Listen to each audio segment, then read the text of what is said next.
தூத்துக்குடியில 13 அப்பாவி உயிர்கள் கொல்லப்பட்ட ஆட்சி எடப்பாடி பழனிசாமியுடைய ஆட்சி.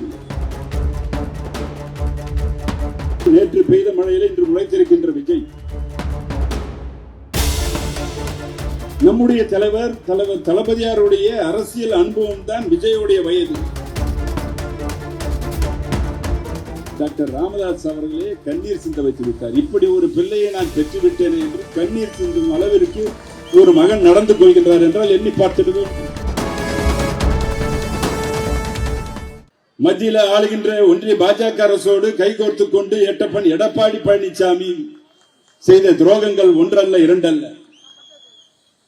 பிஜேபி அரசோடு கைகோர்த்து சிறுபான்மையினருக்கு எதிராக கொண்டு வந்த அத்துணை தீர்மானங்களுக்கும் ஆதரவு அளித்தவர் எடப்பாடி பழனிசாமி.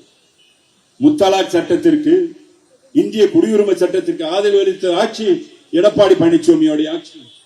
நீட் தேர்வு தமிழகத்துக்கு நுழைந்த காலகட்டம் எடப்பாடி பழனிசாமியோட ஆட்சியில். உதயமின் திட்டம் கொண்டு வரப்பட்டது எடப்பாடி பழனிசாமியோட ஆட்சியில். தூத்துக்குடியில 13 அப்பாவி உயிர்கள் கொல்லப்பட்ட ஆட்சி எடப்பாடி பழனிசாமியோட ஆட்சியில்.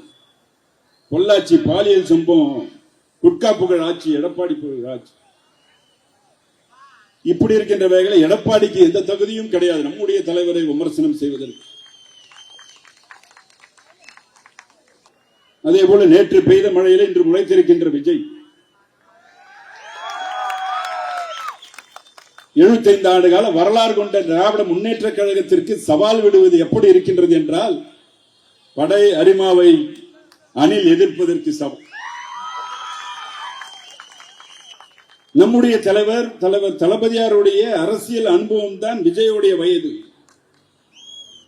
அப்படி இருக்கின்ற வேளையில ஒரு பக்குவமற்ற, ஒரு முதிர்ச்சியற்ற, ஒரு பண்பற்ற அரசியல்வாதியாக இருக்கின்றார். அவர் அரசியல்வாதியான்னு சொல்லலாமா என்பதே தெரியல, அதற்கு தகுதியா என்பது கூட தெரியவில்லை.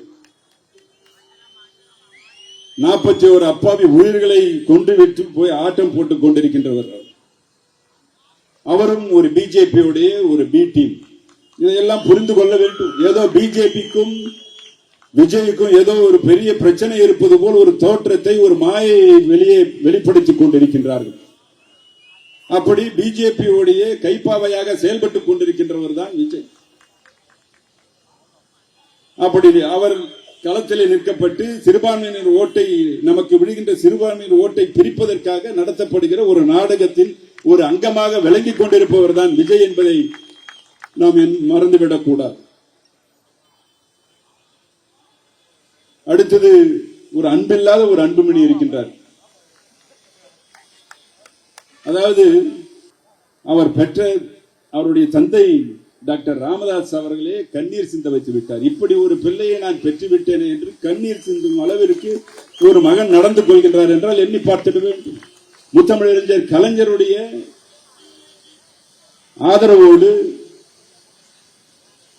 டாக்டர் ராமதாஸ் அவர்களால் 35 வயதில் மத்திய அமைச்சராக்கினார்கள். அப்படிப்பட்ட தந்தைக்கு இந்த நிலை என்றால் அவரை பின்பற்றுகின்ற அவர் கட்சியினர் எந்த நிலைக்கு போவார்கள் என்பதை நாம் எண்ணி பார்க்க வேண்டும்.